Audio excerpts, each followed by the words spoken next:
सर्व श्रोत्यांना मीरा इनामदारचा नमस्कार. श्रीयुत सोमनाथ केसकर लिखित रिया पब्लिकेशन्सद्वारा प्रकाशित सावरे रंगराची या संत मीराबाईंच्या जीवनचरित्रावर आधारित कादंबरीच्या अभिवाचनाचा आज 36वा भाग. उदाबाईंनी राजकुमारास दुसऱ्या विवाहाचा उपाय सुचवला असेल असं मीरा त्यांना म्हणजे राजकुमारांना म्हणते. यावर ते काय म्हणतायत? नाही नाही, ते शक्य नाही. मी तुझ्याशिवाय दुसऱ्या कुणा पत्नीचा विचार करू शकत नाही. हे खरं आहे की तुझ्याशी विवाह करून संसार सुख माझ्या वाट्याला आलं नाही. तू तुझ्या गोविंदाशी एकरूप झाली आहेस. तुझ्या मनाचा मी स्वामी होऊ शकलो नाही तरी तुझ्या या भक्ती मार्गावरचा मी किमान एक पथिक तरी होऊ शकतोस ना. भोजराजांच्या या उत्तराने मीरेचे डोळे भरून आले. तिने पटकन जाऊन पतीचे चरण पकडले. राजकुमार तिला उठवत म्हणाले, मीरा, या मार्गावर तू माझी गुरु आहेस. गुरुने आपल्या शिष्याचे चरण धरून त्याला लाजवू नये. त्यापेक्षा आपण तुझ्या स्वामींनाच शरण जाऊ. दोघांनीही मिळून गोविंदाला साष्टांग नमन केलं. राजकुमारही मग गोविंद भक्तीमध्ये समरसून जाऊ लागले. मीरेच्या गोविंद भक्तीला वंदन म्हणून लवकरच त्यांनी तिच्यासाठी एक सुंदर भव्य कृष्ण मंदिर तिच्या महालालगत बांधलं. ते पाहून मीरेचा आनंद तर गगनात मावेना. या नवीन मंदिरात आपल्या कान्हाची मूर्ती बसवून ती दिवस दिवस पूजनातच दंग असे. तिथे भजन कीर्तन करीत बसे. अनेक साधूजन देखील आता मंदिरात येऊन तिच्या या भक्तिरसात न्हावून घेत असत. चितोडमध्ये भक्तिमय पर्वाचा प्रारंभ झाला होता. हा म्हणता दिवसभराभर सरले आणि मीरेच्या विवाहानंतरचा 5वा दुर्गोत्सव देखील जवळ आला. नेहमीप्रमाणे चितोडगडावर उत्सवाची सारी लगबग दिसत होती. गडाची रंगरंगोटी सुरू होती. गुढ्या, तोरणे, पताका उभारल्या जात होत्या. नेहमीप्रमाणे राजकुमार आपल्या पित्यासह युद्धभूमीवर होते. रणभूमीवरच्या नित्याच्या बातम्या ललितेकडून तिला समजत होत्या. आज नेहमीप्रमाणेच मीरा आपली पूजा अर्चा आटोपून गोविंदाचे नवीन वस्त्रालंकार घडवीत तिच्या कक्षामध्ये बसली होती. तिच्या समोर तिची सखी ललिता तिला कलाकुसरीत मदत करीत आणि नगरातील किस्से ऐकवीत बसली होती. एकाएकी बाहेर मोठा गलका झाला. मीरेने ललितेला काय झालं ते बघायला पाठवलं. ती तशीच लगबगीने बाहेर गेली. काही अवधीतच ती मीरेच्या कक्षात धावतच आली. तिचा चेहरा घामाघूम झाला होता. घाबरून तिच्या घशाला कोरड पडली होती. काय बोलावं ते सुचतच नव्हतं. ती तशीच श्वास घेत घेत चिंतेच्या सुरात हातवारे करीत कशी बशी उत्तरली, लाडो, राजकुमार रणात जखमी झालेत. त्यांना सैनिक घेऊन येत आहेत. राजमाता तिकडेच गेल्या आहेत. उठ लवकर, आपणही तिकडेच निघू. मीरेने क्षणभर कान्हाच्या मूर्तीकडे पाहिलं. हे गिरीधर गोपाळा, तुझ्या मनात काय आहे ते कधीच उमगलं नाही. मात्र वर्तमानास सामोरे जायची शक्ती आणि धैर्य माझ्या अंगी दे. मीरा ललितेसह महालाच्या प्रवेशद्वारापर्यंत आली. मात्र समोरचं दृश्य पाहून तिला क्षणिक भोवळच आली. राजकुमारांचे अंगरक्षक रक्ताच्या थारोळ्यात भिजलेल्या राजकुमारांना घेऊन येत होते. त्यांच्या मागून त्यांचे अनेक अंगरक्षक सैनिक येत होते. सोबत राजमाता आणि उदाबाई आक्रोश करीत येत होत्या. हृदय हेलावणारं ते दृश्य पाहून मीरा काहीही न बोलता तिथेच थबकली. तिचे पाय लटपट करीत होते. ललितेने तिचा हात गच्च धरून ठेवला होता. ती तशीच तिला राजकुमारांच्या सोबत घेऊन चालू लागली. राजकुमार बेशुद्धावस्थेत होते. राजवैद्य प्रथमोपचार करून त्यांना कक्षामध्ये घेऊन गेले. वैद्यांनी सेवकांच्या सोबत त्यांच्यावर उपचार सुरू झाले.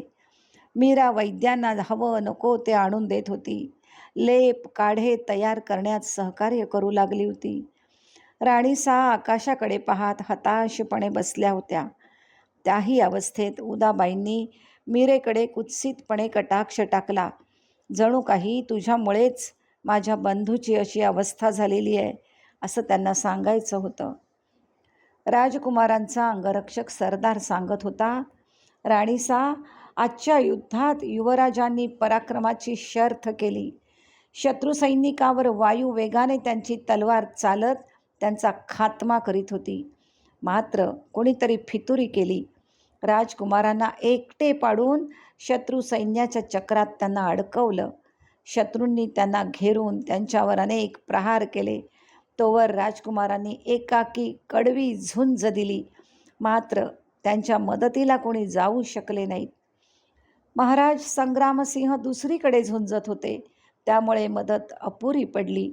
तेवढ्यात कोणीतरी महाराजांना वार्ता कळवली आणि त्वरित ते राजकुमारांकडे पोहोचले. कसे बसे त्यांना रणातून बाहेर काढले गेले. त्यांना मग आम्ही निवडक सैनिकांकरवी चित्तोडकडे घेऊन आलो. राणीसा, खूप खूप रक्तस्राव झाला आहे. आमच्या युवराजांना वाचवा. सरदारांच्या डोळ्यात अश्रू उभे राहिले. राणीसांनी डोळे पुसत करड्या आवाजात आदेश दिला, अमात्य, त्वरित महाराजांकडे सैनिकांची कुमक पाठवा. जवळच्या राज्यांना निरोप द्या. चित्तोडचा पहारा आणि गस्त देखील वाढवा. राजकुमार जखमी झाले आहेत ही बातमी महालाबाहेर कुठेही पोहोचता कामा नये. राजमाता भरभर सूचना करीत होत्या. स्वतःचं दुःख आवरत संकटाच्या प्रसंगी या राजपूत मातेने स्वतःला सावरलं होतं. तिकडे वैद्य राजकुमारांच्या जखमेवर वनौषधींचा लेप लावीत विविध अर्क गुटी देत होते. त्यांना शुद्धीवर आणण्याचा प्रयत्न करीत होते. सारा राजपरिवार त्यांच्या कक्षातच अंबा मातेचा धावा करीत बसला होता. कुणास काही सुचत नव्हते. राजकुमारांची ती अवस्था पाहून मीरेची पावलं मंदिराकडे वळली. मंदिरात बसून तिने कान्हाची करुणा भाकली. वैद्य दिवस रात्र राजकुमाराची शुश्रूषा करीत होते. 2 दिवसांच्या अथक प्रयत्नांती राजकुमार शुद्धीवर आले. साऱ्यांनी देवाचे आभार मानले. मात्र त्यांची प्रकृती अजूनही गंभीर होती. त्यांचा डावा पाय पूर्णतः अधू झाला होता. शरीर अतिशय क्षीण झालं होतं. काही दिवसातच महाराज संग्रामसिंह मोहीम उरकून परत आले. महालात प्रवेशताच त्यांनी प्रथम राजकुमारांच्या कक्षाकडे धाव घेतली. राजमाता, उदाबाई, मीरा आणि राजपरिवारातील सदस्य तिथेच बसून होते. महाराजांनी वैद्याकडून राजकुमारांच्या प्रकृतीची विचारपूस केली. राजकुमारांच्या शय्येजवळ जाऊन त्यांनी त्यांचा हात हातात घेतला. चित्तोडचे युवराज शोभता आपण. त्या दिवशी रणात वीरासारखे लढलात. असा युवराज असताना आम्हास मेवाडची चिंता नाही. परंतु आपण लवकर बरे व्हा. अजून अनेक मोहिमा करायच्या आहेत. आपण चित्तोडचे भावी सम्राट आहात याचा मला पिता म्हणून आणि राजा म्हणून अभिमान वाटतो. महाराजांच्या प्रेमळ शब्दांनी राजकुमारांच्या मुखावर झळाळी दिसू लागली. मग त्यांनी मागे उभ्या मीरेकडे डोळे भरून पाहिलं. तिचं निरागस मुख मनात साठवून घेतलं. त्यांच्या क्षीण देहातून शब्द फुटत नव्हते. मूकपणे ते तसेच डोळे मिटून पडून राहिले. दुर्दैवाने दिवसेंदिवस त्यांची प्रकृती सुधारण्याच्या ऐवजी जास्तच खालावत जाऊ लागली. अनेक नगरांचे वैद्य, हकीम महालात हजेरी लावून गेले. शर्थीने आपल्या प्रयत्नांची पराकाष्ठा करून गेले. राजमाता आणि उदाबाईंनी अनेक देवी देवतांचे नवस व्रतवैकल्य केली. मात्र कुणाच्याच प्रयत्नास फळ येत नव्हतं. इकडे मीरेचं अखंड ध्यान सुरू होतं, प्रार्थना सुरू होती. मात्र नियतीला काही वेगळंच मान्य असतं. एक एक तृणकाड्या वेचून पक्षी घरटं विणतो. मात्र वादळाच्या एकाच गर्तेमध्ये पुन्हा ते चौफेर विखरून जातं. चित्रकाराच्या नाजूक कुंचल्यांनी रेखाटलेल्या चित्रातले रंग क्षणार्धात विस्कटून जातात. तसेच तसेच काहीसे खेळ नियती खेळीत असते. मात्र कधीकधी त्यातून अनेक आयुष्य उधळून लावली जातात, तर कधी त्याच खेळातून नवजीवनाचा रंग भरला जातो.